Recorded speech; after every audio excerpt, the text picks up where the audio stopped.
Assalamualaikum warahmatullahi wabarakatuh.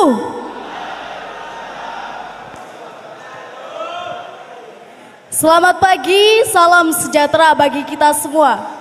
Yang terhormat Ibu Dini Mekarsari SPD MMPD selaku Kepala Sekolah SMK Krian 1 Sidoarjo. Yang terhormat kepada tamu undangan Mbak Ahmad, Bapak Udang Nisyanto SPD dan Bapak Sujianto SH selaku Ketua PCTA Indonesia Sidoarjo.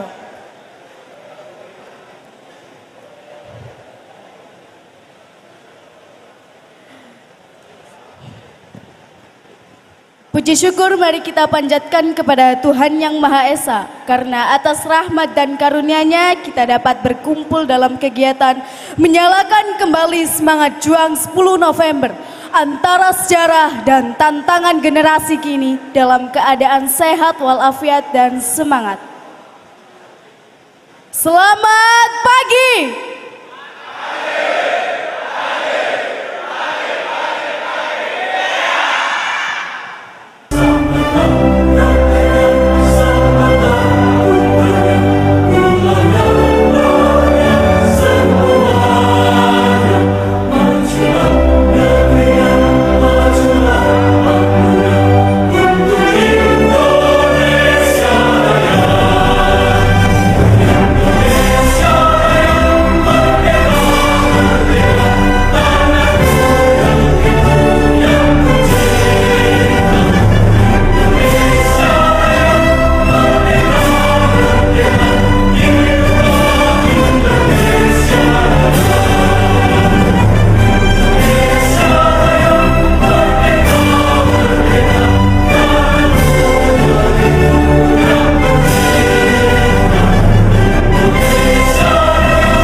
Kepada Bapak Nur Khalif dipersilakan untuk membacakan sumpah jati diri bangsa. Para audiens dimohon untuk mengikuti.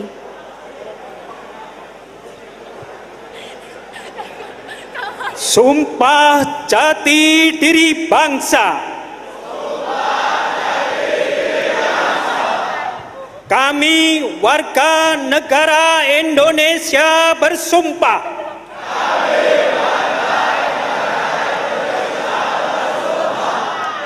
satu, tidak akan meninggalkan jati diri bangsa Indonesia.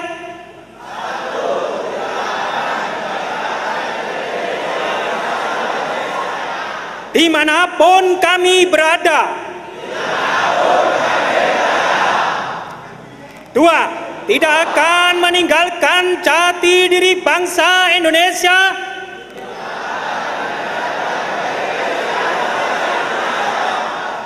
Kapan saja, dalam keadaan apa saja.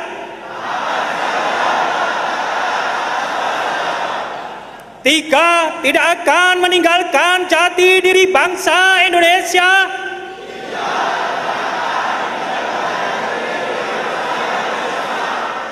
Apapun resikonya.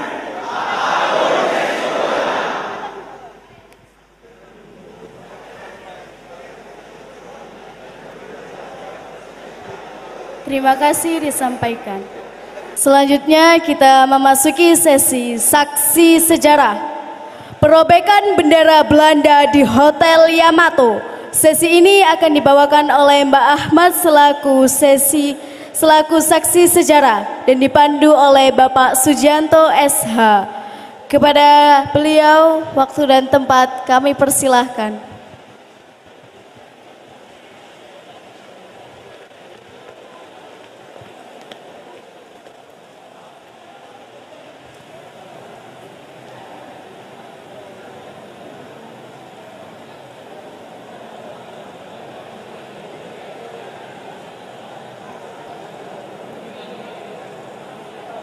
Terima kasih. Alhamdulillah, mohon izin untuk berdiri.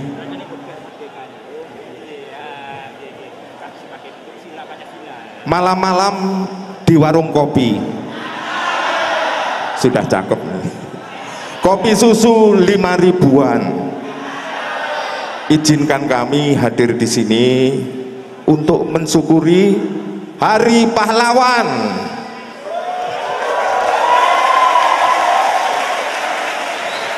Ke Surabaya naik becak, mampir ngopi di Wonokromo. Mari kita hening sejenak, karena di sini ada teman Bung Tomo. Baik, assalamualaikum warahmatullahi wabarakatuh. Om Swastiastu, Namo Buddhaya, salam kebajikan, Rahayu, Rahayu, Rahayu. Yang kami hormati Ibu Ketua, mohon maaf, Ibu Kepala Sekolah SMK Krian 1 di Sidoarjo. Yang kami hormati Bapak Ibu sekalian, selaku pengajar dan pengasuh di SMK Krian 1 Sidoarjo. Yang kami cintai adik-adik sekalian ya, yang hari ini luar biasa semangatnya sampai ke depan, auranya saya lihat tadi sangat luar biasa. Masih semangat? Baik, terima kasih. Semoga hari ini kita dalam keadaan sehat walafiat mengikuti talkshow memperingati Hari Pahlawan Nasional tahun 2025. Adik-adik sekalian, saya cukup terharu. Tadi kita sudah menyanyikan lagu Indonesia Raya 3 stansa. Adik-adik tahu atau sudah terbiasa menyanyikan lagu Indonesia Raya 3 stansa? Sudah pernah ya? Atau setiap hari dinyanyikan? Luar biasa. SMK Krian 1 memang luar biasa. Tadi saya dapat informasi dari Mbah Ahmad.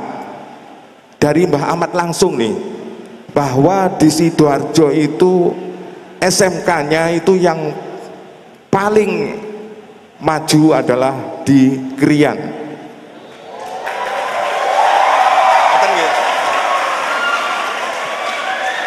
Loh, berarti kita sudah masuk Mbak Ahmad di SMK yang menjadi viral itu, yang paling maju dan paling keren tentunya.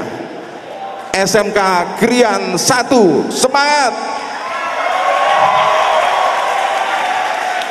Baik, tak lupa puji syukur alhamdulillah atas berkat rahmat Allah yang Maha Kuasa yang telah memberikan berkat dan rahmatnya pada pagi hari ini kepada kita semua, kepada Mbah Ahmad, kepada Bapak narasumber dan adik-adik sekalian, dan kepada para bapak guru dan ibu guru yang telah dengan kesadaran dan semangat luar biasa menyelenggarakan talkshow memperingati Hari Pahlawan tahun 2025. Yang pertama, izinkanlah kami di sini untuk mendampingi prosesi daripada talkshow pada pagi sampai siang hari ini, yang mana tema dari talkshow ini adalah menyalakan kembali semangat juang 10 November, antara sejarah dan tantangan generasi muda. Tidak hanya sekedar mengenang, tapi di sini kita juga bersyukur atas jasa para pahlawan yang telah dengan semangat dan tidak hanya mengorbankan harta benda, tapi juga bahkan mengorbankan jiwa dan raga daripada pahlawan kita, yang mana sampai pada titik darah penghabisan. Kalau dulu pahlawan rela untuk mengorbankan segalanya, bagaimana dengan kita sekarang? Pertanyaannya, Apakah kita rela untuk mengorbankan harta benda apa yang kita miliki untuk meneruskan perjuangan daripada para pahlawan yang telah gugur mendahului kita? Untuk lebih jelasnya, tidak berlama-lama, di depan kita sudah hadir para narasumber kita pada pagi hari ini. Yang pertama adalah Mbah Ahmad. Saya kasih bocoran ya, saya kasih bocoran. Selain teman Bung Tomo, saya kasih bocoran supaya semuanya nanti hening sejenak. Peran dalam perobekan bendera merah putih biru di Hotel Yamato pada saat itu, ada yang tahu kira-kira peran Mbah Ahmad apa? Mbah Ahmad ada di situ. Mbah Ahmad ada di situ yang jelas.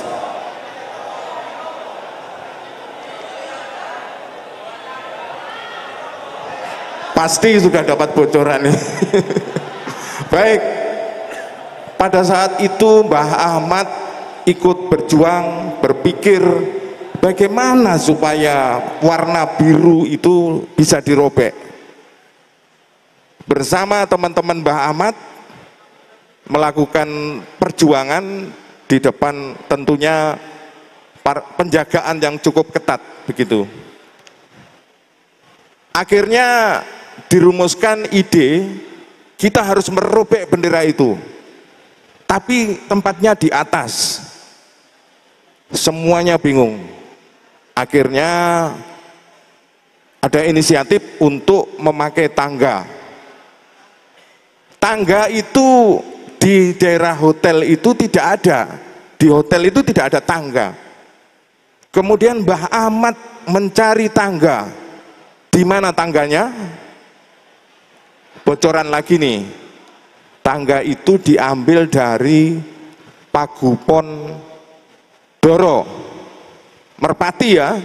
Biasanya ada tangganya karena merpati di atas. Lah itulah akhirnya diambil, dibawa ke hotel menurut ceritanya Mbah Ahmad yang kapan hari, dan akhirnya sampai pada tujuan utama yaitu merobek warna biru menjadi bendera merah putih. Tepuk tangan untuk Mbah Ahmad.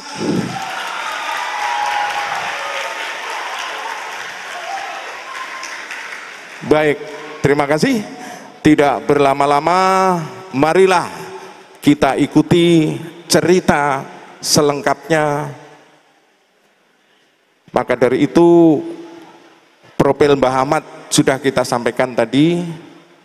Untuk itu, dengan rasa hormat, kami persilakan Mbah Ahmad untuk bercerita, berbagi cerita masa lalu saat perjuangan. Kemudian nanti akan mendapat untuk semangat anak-anak kita.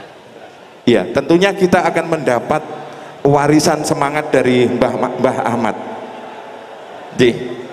Maka dari itu adik-adik sekalian mohon perhatiannya. Nanti setelah Mbah Ahmad menyampaikan ceritanya, boleh bertanya dan disiapkan pertanyaannya supaya tidak penasaran. Baik, untuk itu kepada Mbah Ahmad, teman Bung Tomo, waktu dan tempat kami persilahkan.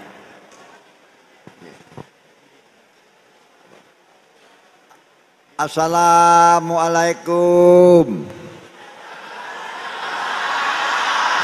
Merdeka! Merdeka! Merdeka!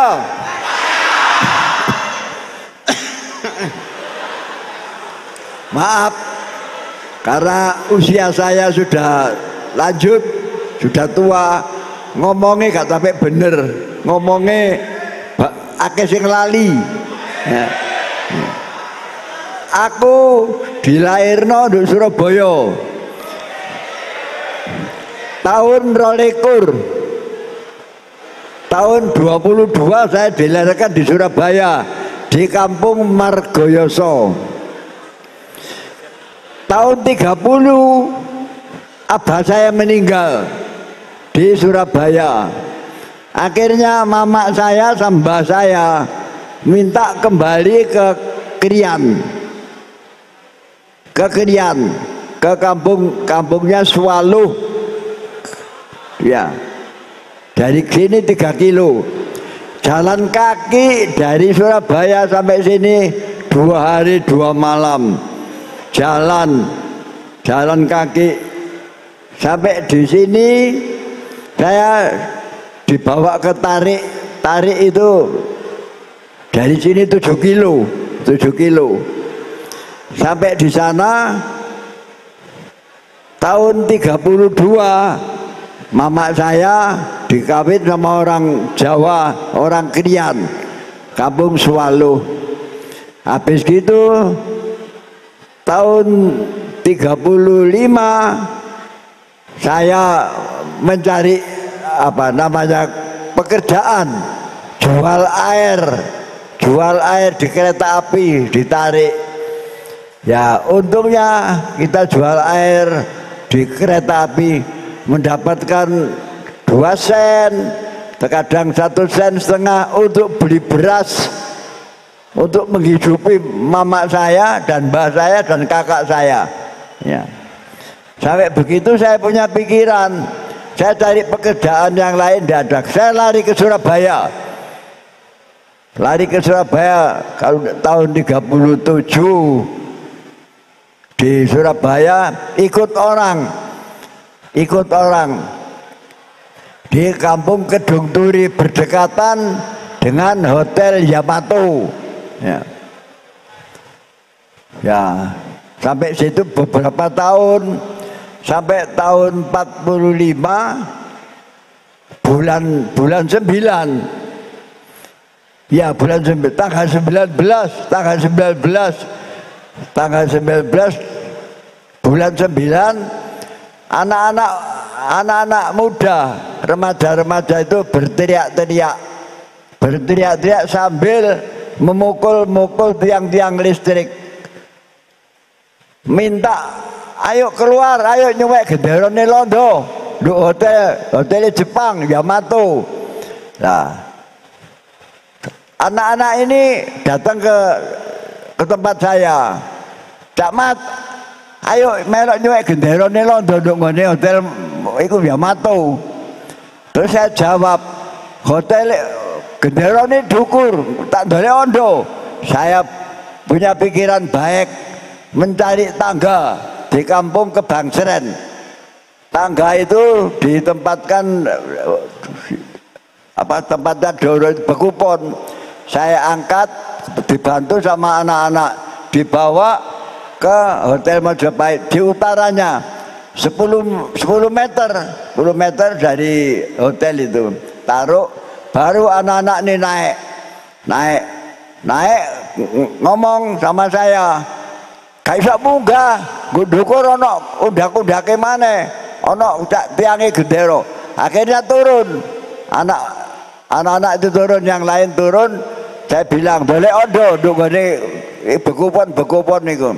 Akhirnya dapat 2, dibawa naik, terus saya tetap pegang tangga di bawah, nekeli ondo nduk nisor. Anak-anak naik, begitu dirobek dengan singkat, tidak lama disingkat, naik, begitu naik habis dirobek turun, anak-anak turun. Nah, setelah turun kan anak-anak ratusan, anak-anak remaja, tidak ada orang tua, itu tidak ada, anak-anak remaja. Ya, setelah sampai di bawah turun, ada tembakan itu 6 kali, saya masih ingat 6 kali tembakan dari hotel. Habis itu anak-anak bubar, anak-anak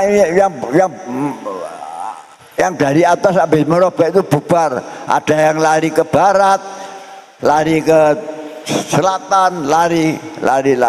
Itu ceritanya. Habis gitu saya kembali ke ibu yang saya ikuti ini, ibu namanya Ibu Sudarman. Sore-sore saya jalan-jalan ke Jalan Tidar,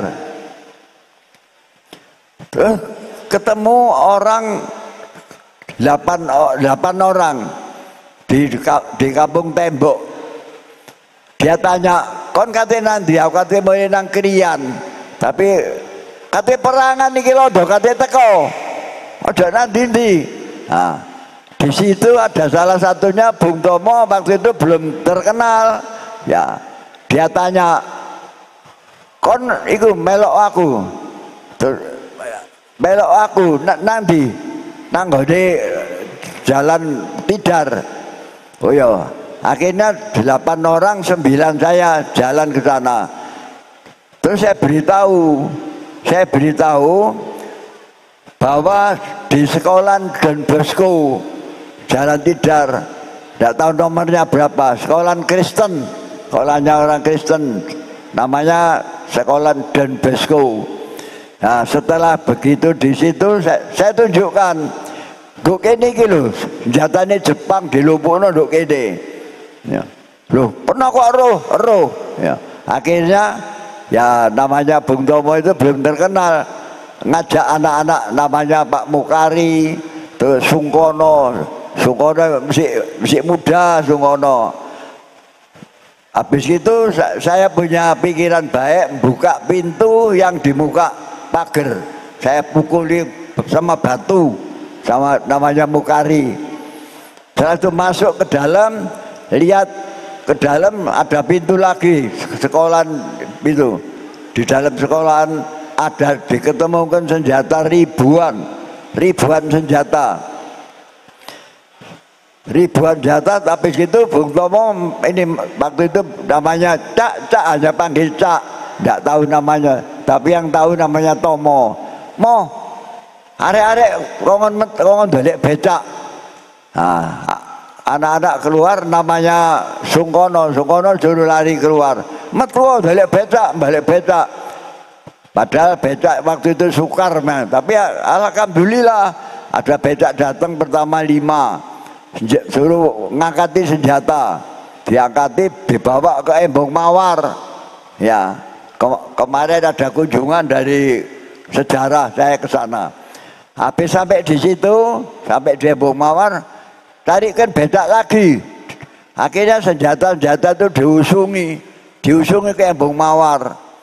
Terus saya bilang sama Pak Tomo itu, Cak, pelore gue jeru, pelore gue gede apa ruangan jeru. Akhirnya ke dalam pelurunya itu diangkat dari berapa ratus peti, dibawa ke Embong Mawar, dibawa dikumpulkan. Lah, habis itu Pak, ya tidak tahu ya, lupa saya. Ada 2 hari atau 3 hari, ya, ada pesawat datang. Pesawat 4 pesawat meraung di atas Surabaya, tapi tidak lama kembali. Terus habis itu 2 hari ada pesawat 20 datang, bombardir seluruh kota Surabaya. Yang 10 ke utara, yang 10 ke selatan, menjatuhkan bom 2 jam. Surabaya jadi hancur, ya seperti kota-kota asap, hancur, memang hancur. Lah, kebetulan yang ini, yang apa ini ya, yang di dalam Jalan Mawar itu, Bung Tomo bilang, "Iku ono omah kosong, omah sapa buka lho dinggone ae, ditempati senjata taruh situ." Akhirnya Bung Tomo ini membawa mencari anak-anak yang tidak ngungsi, anak-anak di Kedondong, Keputaran, Kedung Sari, terkumpullah di situ pemuda-pemuda. Ya, bukan anak Surabaya, tapi anak-anak Indonesia yang berada di Surabaya. Ya, dari Sumatera, dari mana, pokoknya anak yang berada di Surabaya. Nanti saya ingat lagi. Setelah begitu kumpul, saya ditanya sama namanya orang dari Ponorogo untuk belajar senjata ini. Kebetulan ya saya sedikit banyak mengetahui senjata. Saya apa? Kalau orang Jawa murui, artinya gedok tular, satu yang sudah bisa mempelajari. Pemuda-pemuda itu dalam tempo 1 minggu, orang-orang tambah lama tambah banyak.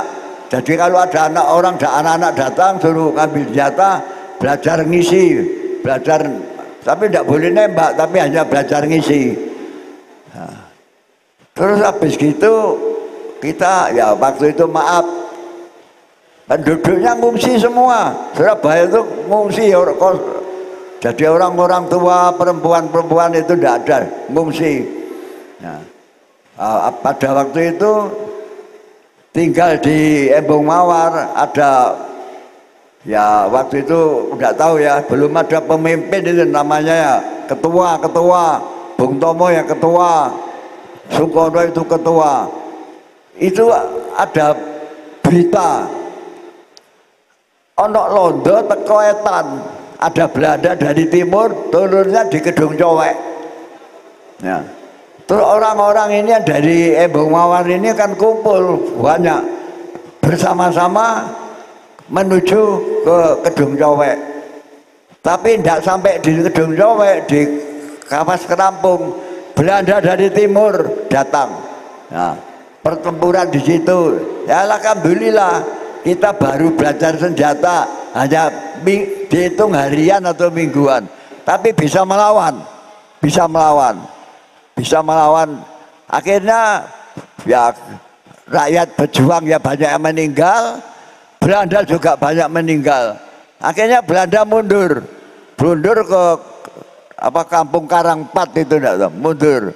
Nah pasukan kita ini makin lama datang, ada yang dari Jombang, ada dari mana Nganjuk, ini datang. Waktu itu belum terbentuk tentara, belum ada kesatuan, masih rakyat berjuang. Namanya waktu itu BKR, ya dibentuk BKR, Badan Keamanan Rakyat, bentuknya di Embong Mawar itu, saya masih ingat. Karena tandanya sekarang saya pakai masih ada BKR. Habis itu kita tidak boleh mundur sama pimpinan itu, sama Pak Tomo itu. Ojo mundur. Tapi orang-orangnya tambah banyak.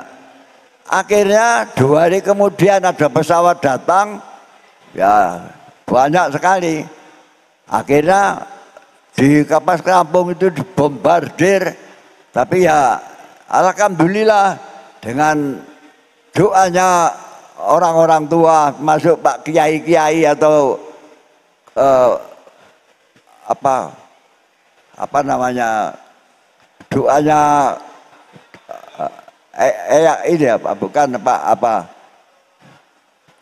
leluhur, masuk leluhur, doa leluhur itu kita tidak gentar.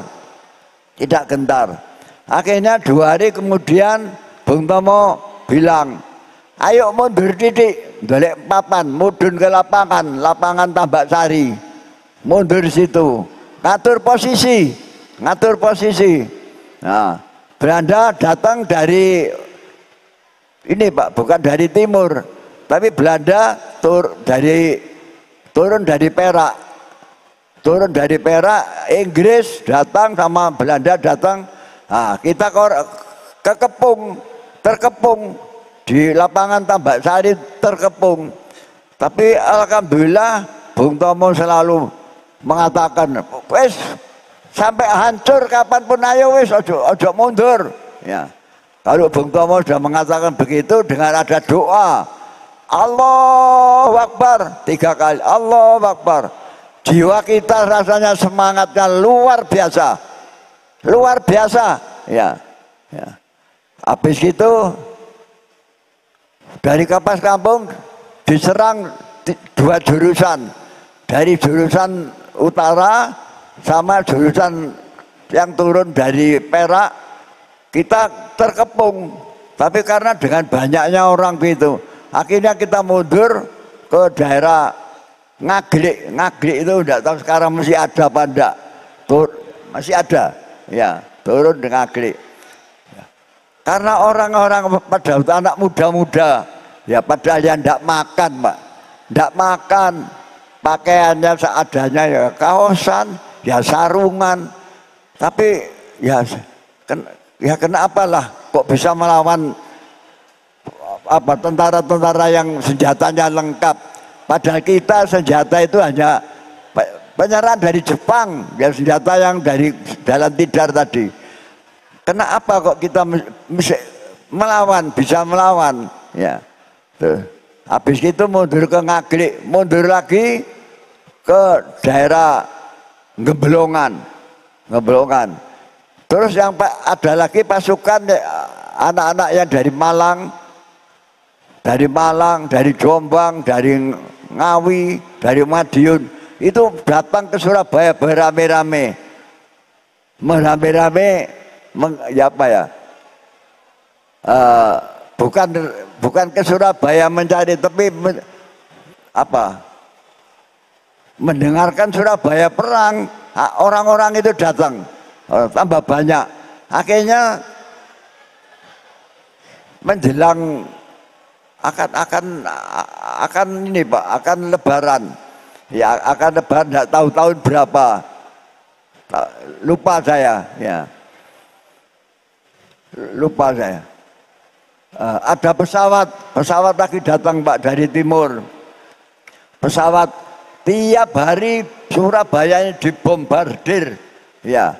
Akhirnya pasukan kita mundur ke ini Pak, mundur ke Wonokromo. Di Wonokromo. Nah, Wonokromo itu ya waktu itu ratusan orang, bukan puluhan, ratusan para pemuda, ya. Mundur ke Wonokromo. Wonokromo dibombardir sampai hancur sampai ini. Ya sudah, hitungannya sudah berapa bulan, ya Pak. Sampai gitu kita mundur Pak, mundur ke Sepanjang.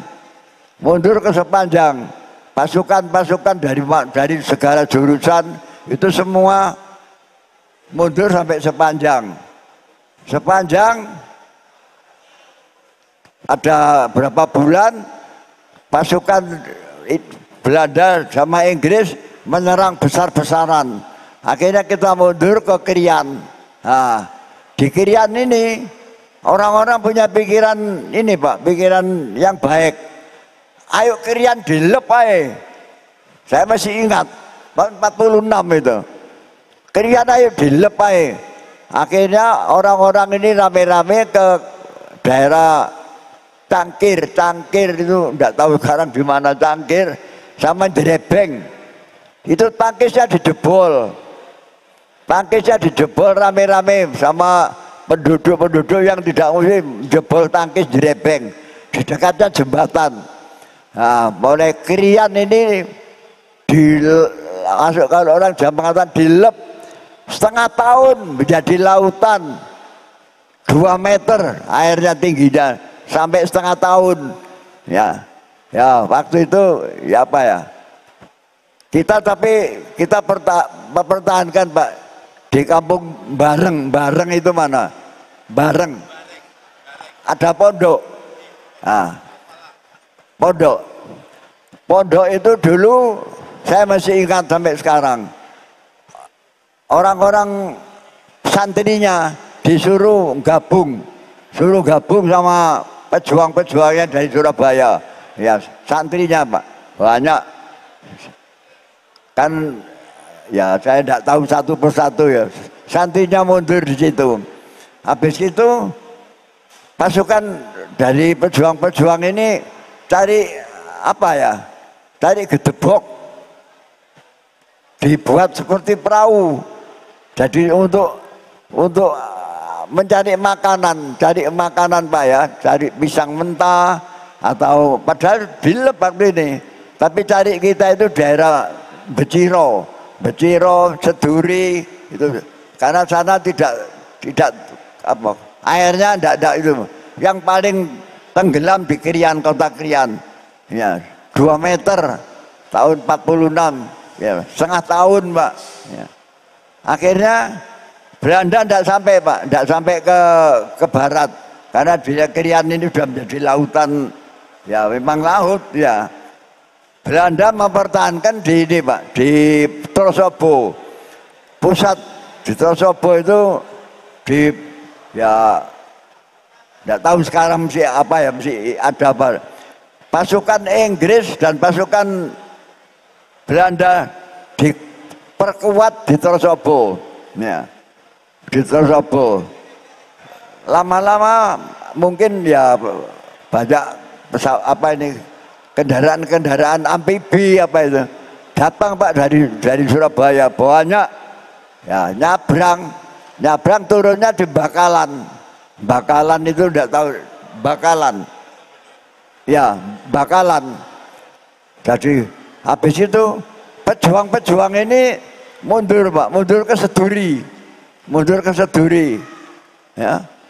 ya kita sudah ini Pak sudah tidak pernah makan, jadi kurus, ya kurus makannya ya kalau sing kayak mangan ya pakaiannya hanya compang camping, ya tapi ya dengan apa ya pikir-pikiran anak-anak pada waktu itu tidak ada pikiran tidak mangan tapi mencari makanan tanam-tanaman orang kampung, ya pisang mentap, kates mentap, makanan apapun dimakan.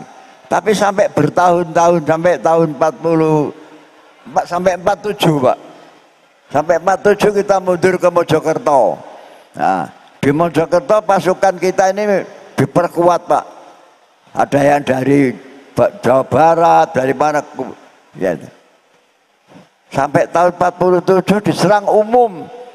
Memang Pak, waktu itu memang kita mundur sampai ke Jombang. Nah, pada waktu ke Jombang diserang terus sampai kita mundur ke Nganjuk, ya, atau ke Nganjuk. Terakhir Nganjuk tahun 49 penyerahan ini apa kedaulatan tanggal 23 Desember tahun 49 penyerahan Belanda, penyerahan senjata di Nganjuk, tapi bukan di Nganjuknya, di kampung Waung, karena waktu itu diketemukan di Waung. Officer Belanda juga datang, waktu itu mungkin pejabat-pejabat dari Jakarta juga datang, dikumpulkan di Waung sampai pagi itu, ya. Habis itu tahun 50 Desember tahun 50 Pak, dari ini Pak, dari orang-orang banyak yang sudah tidak tahan, banyak yang kembali ke masyarakat, banyak yang kembali yang dari Surabaya kembali ke Surabaya, ya. Tapi saya tidak mau pikiran tidak punya pikiran apa ya. Aku mulai nang di wong tua miskin. Wis tak terus aku berjuang. Ya. Akhir pesan anak-anak sekolah pesan-pesannya.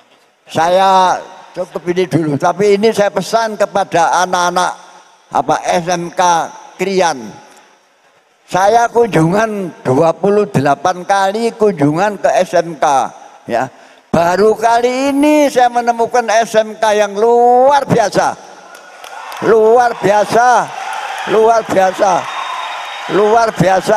ya. Sampai di Rembang itu SMK-nya. Habis itu di Mojosari, di SMK Habibie, tidak seperti ini, ya, tidak seperti ini, megah, ya. Baru kali ini saya. Nanti besok pagi saya akan telepon ke Jakarta, ya. Baru kali ini saya. Dan saya pesan kepada murid-murid SMK Krian, jangan ada putus asa, ya. Teruskan ajaran-ajaran guru-guru yang diajarkan, ya. Dan patuhilah aturan-aturan sekolahan, ya. dipatuhi. Dan saya minta tolong, satu, jangan ada pelanggaran larangannya pemerintah. Kan sekarang banyak anak-anak itu yang kena narkoba. Jangan sampai, mudah-mudahan SMK Krian menjadi maju ya. Itulah pesan saya. Terima kasih. Matur kasuwun.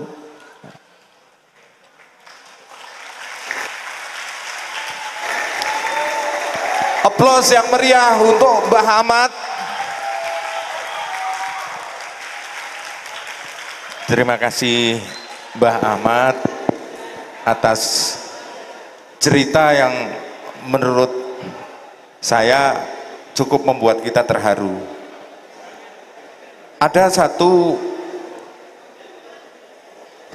gambaran yang tadi dari Mbah Ahmad menyampaikan, pelaku-pelaku pada saat itu, pada saat perjuangan itu tidak ada orang tua, semuanya anak muda, semuanya anak muda, mungkin seusia adik-adik sekalian ya Pak.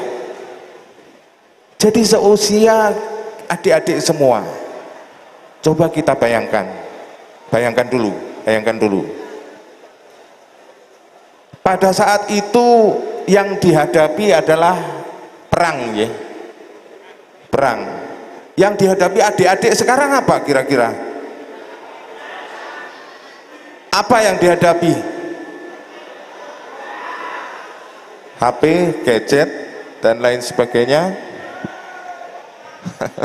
Baik, menarik sekali tadi disampaikan Mbah Ahmad bahwa pelakunya semua anak muda. Kalau dulu pembahasan pada saat ketemu sama teman-temannya adalah terkait bagaimana kita bisa membela bangsa dan negara ini. Sekarang adik-adik mungkin kalau ketemu dengan teman-temannya karena sudah merdeka ya, sudah merdeka, jadi mungkin lebih enak daripada dulu. Sekarang sudah enak, tetapi satu hal yang harus kita perhatikan, bahwa sekarang Indonesia sedang tidak baik-baik saja. Itu yang disampaikan oleh Presiden kita Bapak Prabowo. Untuk itu adik-adik, kalau mendengarkan cerita dari Mbah Ahmad tadi, kira-kira semangat enggak untuk meneruskan perjuangan Mbah Ahmad? Kalau saat ini Indonesia mengalami goncangan oleh pihak luar, kira-kira apa yang akan adik-adik lakukan? Maju? Luar biasa Mbak Ahmad. Itulah semangat cinta tanah air Indonesia. Apapun keadaan kita, bagaimanapun, dimanapun, apapun risikonya, kita harus bela bangsa dan negara ini. Begitu ya? Setuju?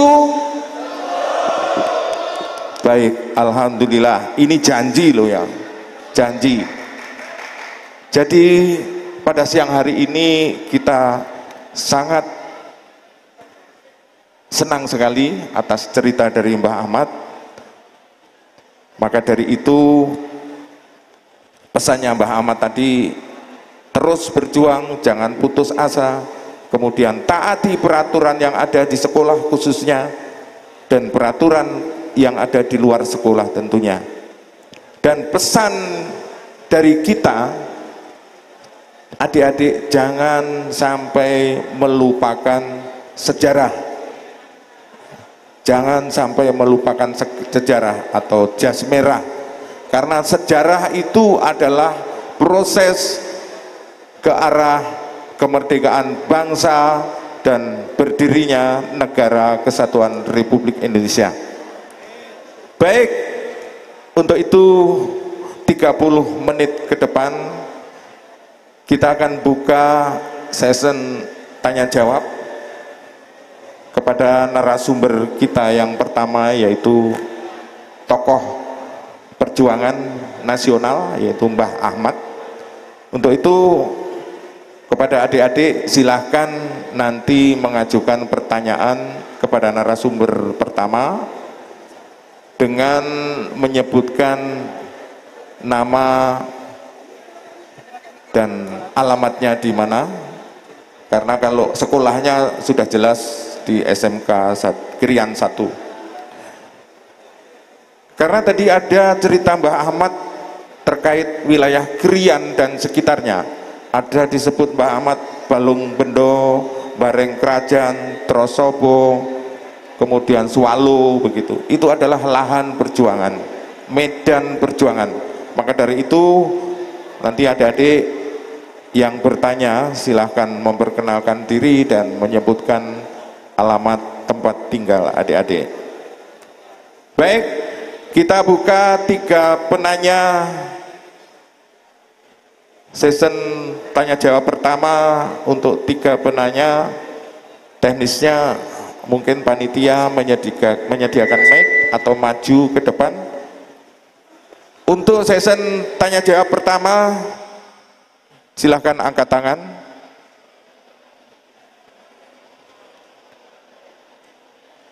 Silahkan tanya atau menyampaikan. Tadi yang sebelah sana angkat tangan, sebelah kanan. Sebelah kanan 1 orang, silahkan.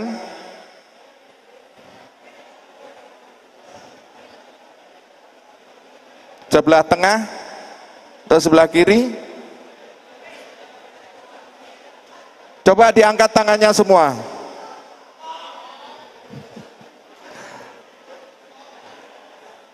Atau dari ketua kelas, coba ketua kelas angkat tangan.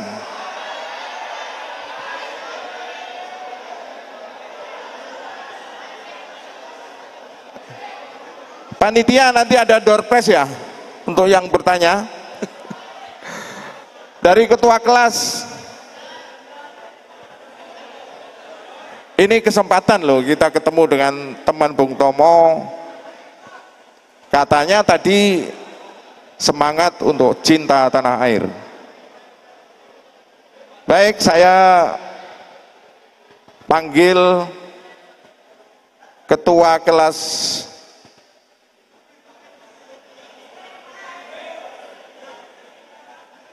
panitia, mohon dibantu.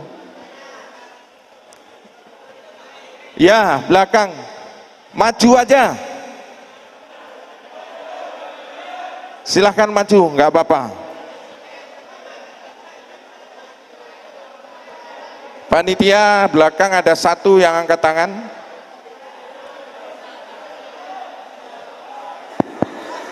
Cek.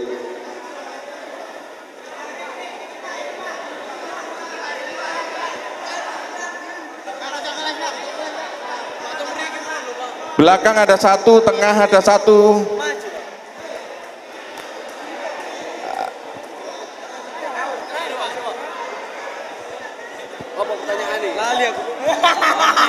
Sebelah kanan ada 1. Yang belakang dulu yang angkat tangan belakang. Yang kanan udah ada 1 gitu Pak, tadi gitu. Tepuk tangan untuk adik kita yang akan mengajukan pertanyaan. Kami persilahkan.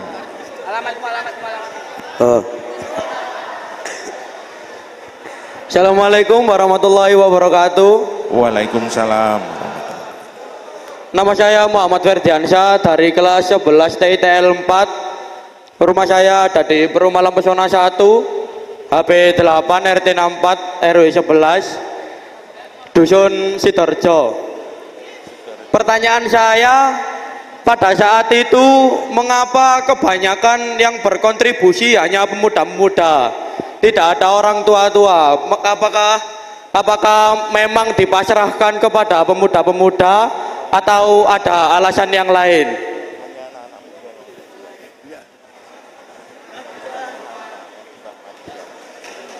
Baik, terima kasih. Sudah Mas, Sampun. Sampun, matur suwun. Tepuk tangan untuk teman kita yang luar biasa. Pertanyaannya, mengapa pada saat itu lebih banyak anak muda yang melakukan perjuangan dengan teman-temannya tentunya. Oke, kami persilahkan kepada Mbah Ahmad untuk menjawab. Langsung dijawab ya, supaya Mbah Ahmad langsung bisa mengingat dari pertanyaan itu. Terima kasih. Anak-anak muda, saya terima kasih karena anak-anak muda pada waktu itu nek terus ini terus dijajah londo kapan enak-enak sipe. Nah, anak-anak muda itu semangatnya apa? Nanti tahun-tahun akan datang bagaimana nasibnya anak keturunan itu. Jadi anak-anak muda jiwanya itu. Ya. Makanya anak-anak muda pada waktu tahun 45 saya puji. Ya, saya puji apa? Keberaniannya, biar dia tidak makan tapi tetap berjuang karena dia punya pikiran. Kalau terus begini nanti nasibnya kalau Indonesia dijajah Belanda terus, ya bagaimana untuk nasibnya anak cucu kita yang akan datang, ya. Makanya anak-anak muda itu semangat untuk melawan Belanda dan Inggris. Itulah keterangan saya. Terima kasih. Terima kasih. Tepuk tangan untuk jawaban Mbak Ahmad. Jadi anak-anak muda pada saat itu lebih berpikir bahwa kalau kita seperti ini terus, bagaimana kita ke depan? Karena masih muda. Jadi punya rasa tanggung jawab untuk masa depan generasi muda pada saat itu. Bagaimana dengan adik-adik sekalian kira-kira? Sama? Alhamdulillah, sing temen begitu. Amin amin ya robbal alamin. Terima kasih. Begitu Dek ya. Sudah puas dengan jawabannya? Sudah. Terima kasih. Jadi pemuda itu harus lebih banyak berpikir bagaimana ke depan. Jadi tidak hanya berpikir tentang apa yang sekarang yang dinikmati, tapi bagaimana ke depan begitu. Oke, lanjut. Penanya kedua dari sebelah kiri tengah. Mas, silakan tadi. Ya, Mas yang baju biru. Baik.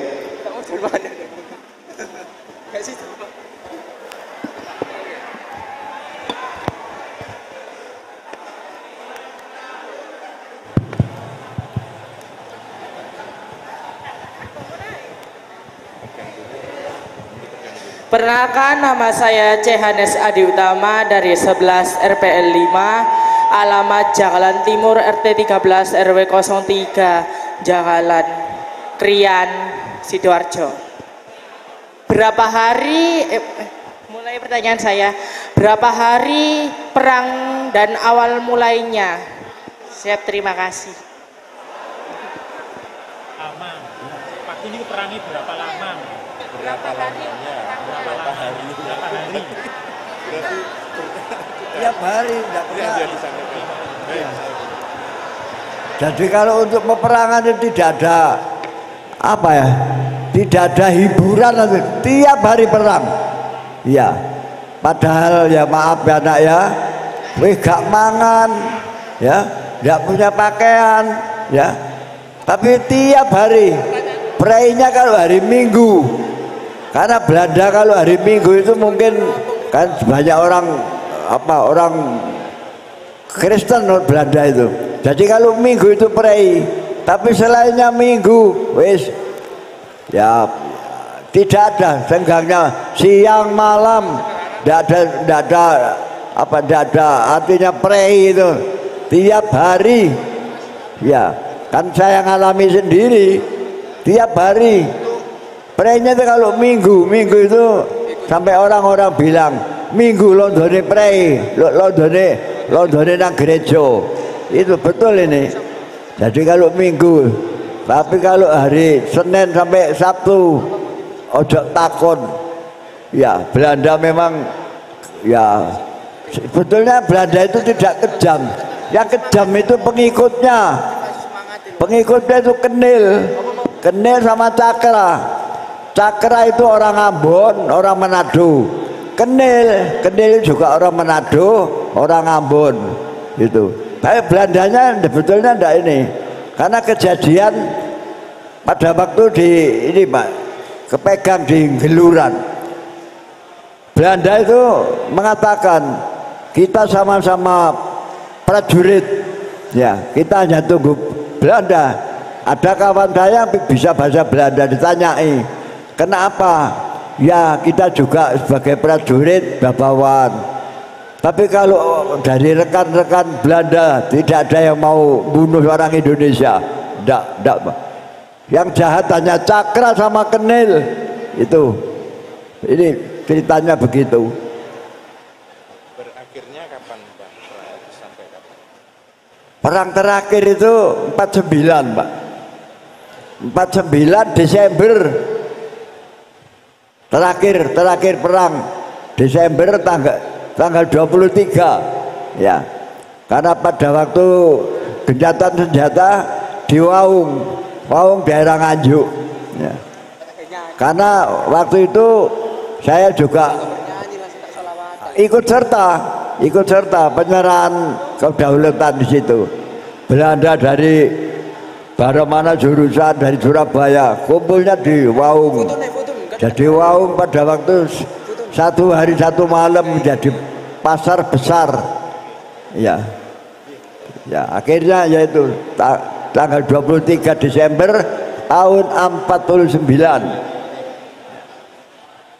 Luar biasa. Jadi setiap hari ada di perang itu, meskipun tidak makan begitu. Begitu Mbah nggih. Jadi setiap hari perang, dan perang berakhir sampai tahun 49. Baik, terima kasih. Selanjutnya adik yang sebelah kanan, penanya yang sebelah kanan. Ada 2, yang depan dulu tadi. Silahkan.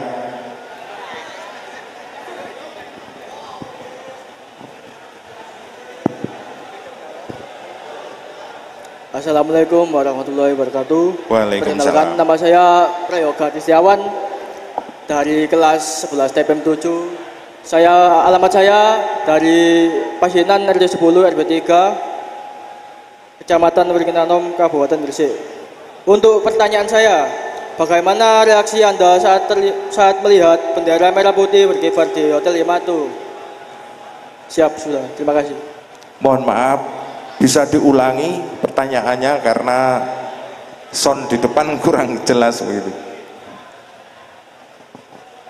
Bagaimana reaksi Anda saat melihat bendera merah putih berkibar di Hotel Yamato? Siap, sudah. Terima kasih.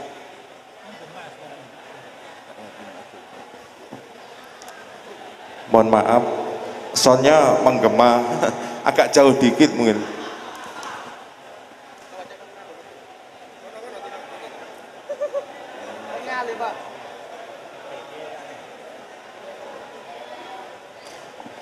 Bagaimana reaksi Anda saat melihat bendera merah putih berkibar di Hotel Yamato?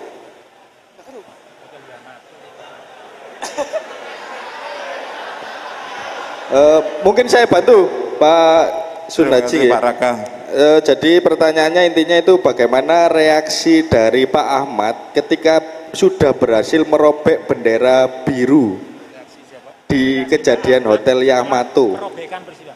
Jadi mantune nyobek bendera biru niku jenengan niku sakire napa? Kok seneng kaya napa ngoten. Mantun nyuwek bendera biru wau. Kali kanca-kanca wau. Sing nyuwek arek nom-nom. Nggih, monggo reaksi ini sak mantune. Setelah benderane surat-surat kaya napa? Perasaane jenengan Surat-surat Rasanya kita monggo disampaikan. iya. Rasanya kita pada waktu biru-birunya dibuang, kita namanya kalau orang zamannya lego, karena Indonesia tidak punya lambang biru, tidak ada. Yang ada adalah merah dan putih. birunya kita hapus, tapi yang merobek anak-anak bukan saya, tapi saya aja menyiapkan nondo, saya siapkan ya. Jadi rasanya habis merobek itu kita bergembira ria, itulah berarti Indonesia ini nanti akan menuju kemerdekaan mungkin tahun berapa katanya anak-anak. Nek gendera ini loh gak ono biru nih, awak dikare merah putih, Indonesia akan aman, Indonesia akan maju. Ya muga-muga ae rek. Ya itulah pada waktu perobekan bendera anak.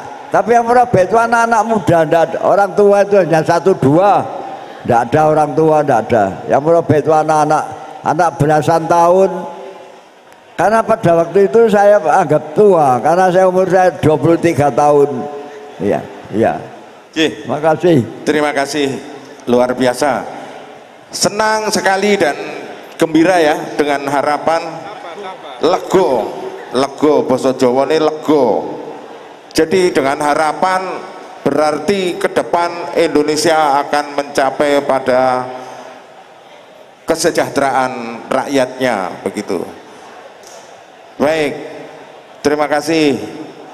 Untuk itu selanjutnya penanya depan satu lagi, kita tambah satu, yang sebelah kanan juga tadi,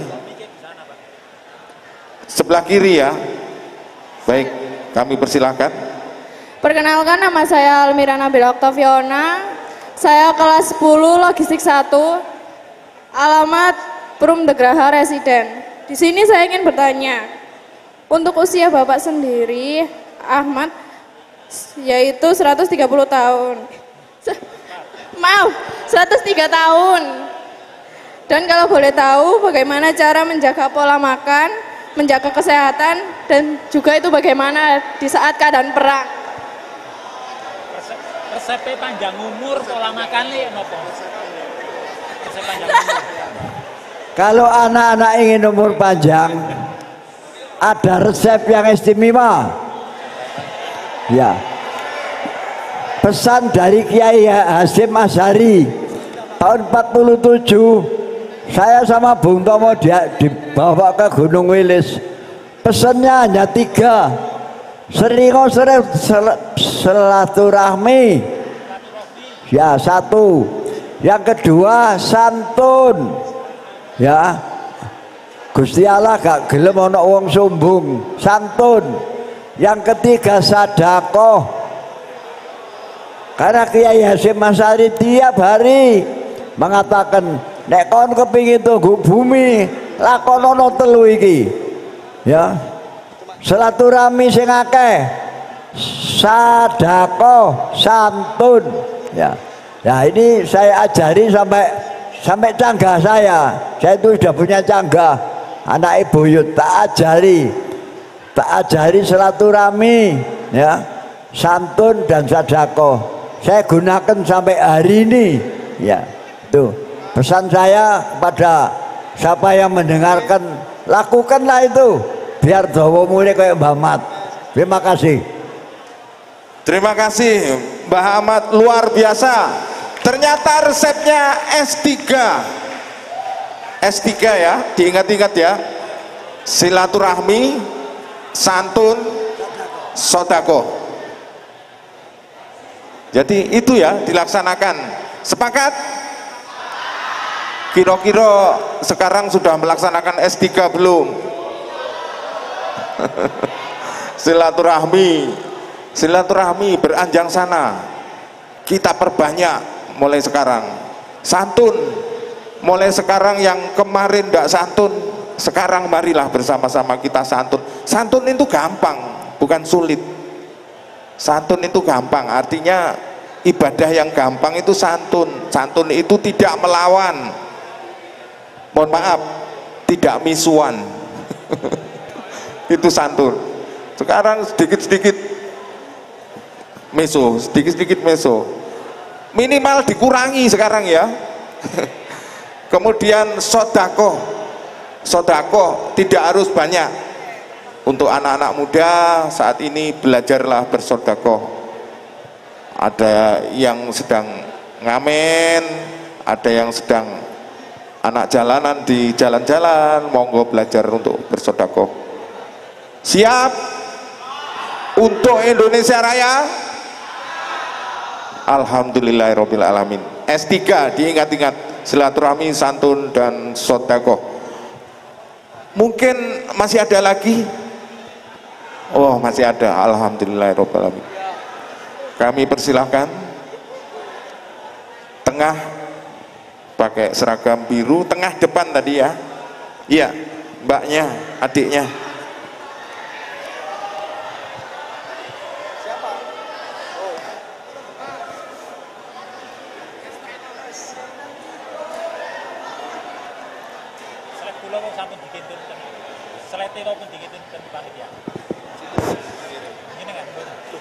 Assalamualaikum warahmatullahi wabarakatuh. Perkenalkan, nama saya Wulan Rizky dari kelas 11 RPL 4. Izin bertanya kepada Bapak Ahmad, apa alasan para pejuang menenggelamkan wilayah Krian kurang lebih selama setengah tahun, dan bagaimana bisa wilayah Krian ditenggelamkan sedalam 22 meter? Mohon maaf, kurang jelas dari soundnya ya. Mungkin mic-nya agak jauh sedikit. Apa alasan para pejuang menenggelamkan wilayah Krian kurang lebih selama setengah tahun, dan bagaimana bisa wilayah Krian tenggelam sedalam kurang lebih 2 meter?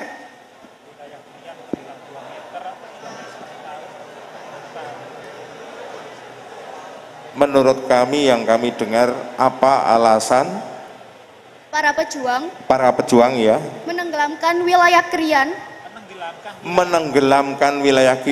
dengan membuka bendungan tadi ya, terus selama kurang lebih setengah tahun, dan bagaimana bisa, kan tadi masih dijelasin, cuma dijebol aja sih, belum kayak spesifiknya gitu. J.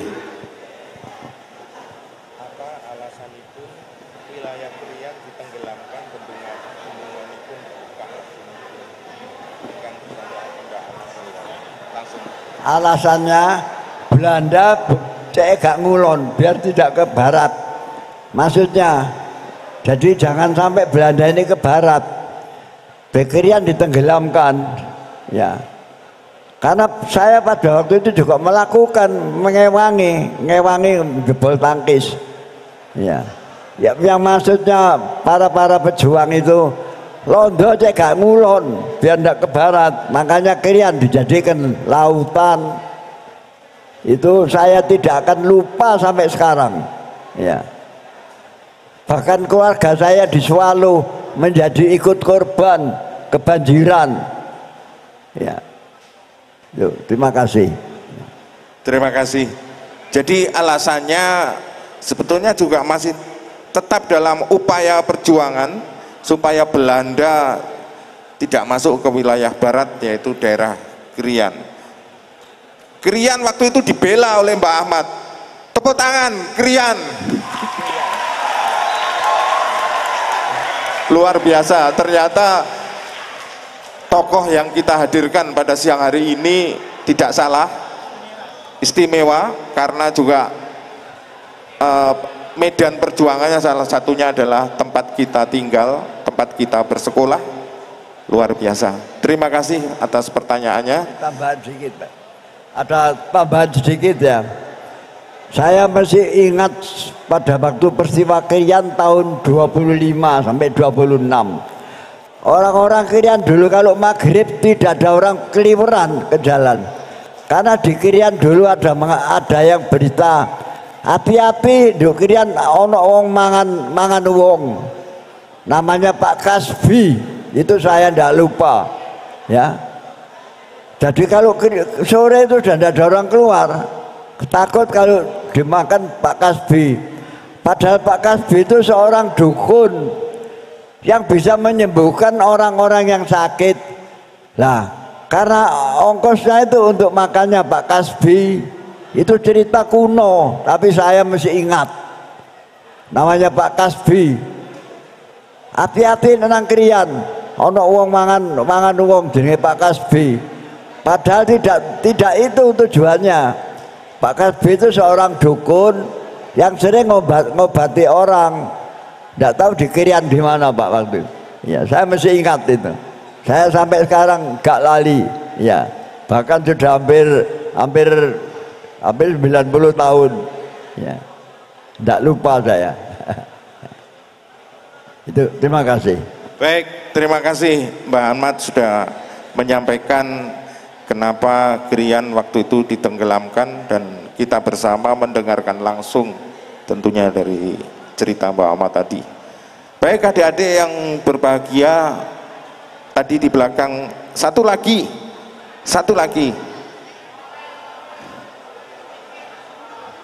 kami persilakan. Yang tengah tadi, yang tengah. Oh, pindah ke sana ya, ke bagian kanan, kurang tadi. Bagian kanan belakang, siap, kami persilakan.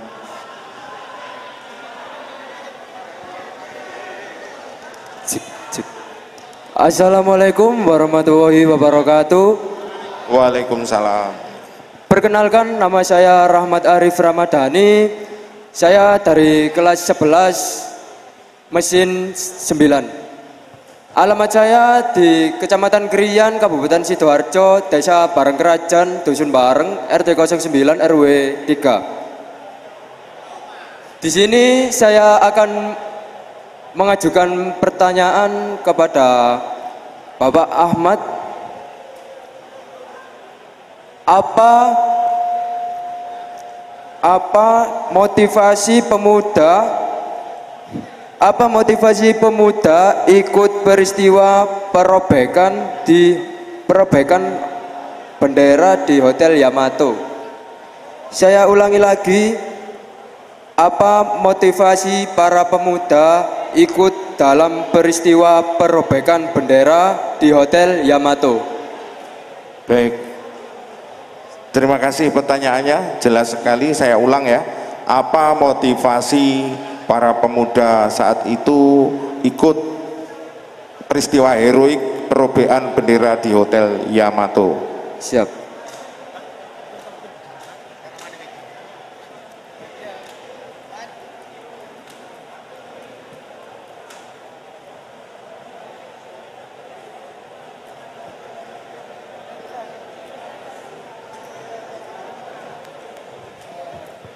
Maksudnya mereka itu kalau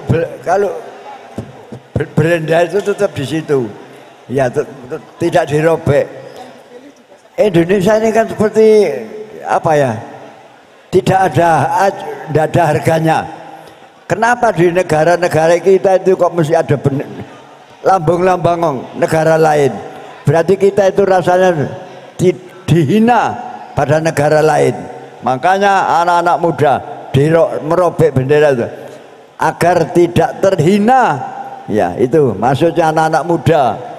Karena kalau tidak dirobek, kita itu rasanya masih wong negarane wong liya kok sing gawe genderane londo. Nah, dirobeklah itu, birunya dibuang. Itu maksudnya anak-anak begitu. Jadi rasanya rasa terhina orang Indonesia.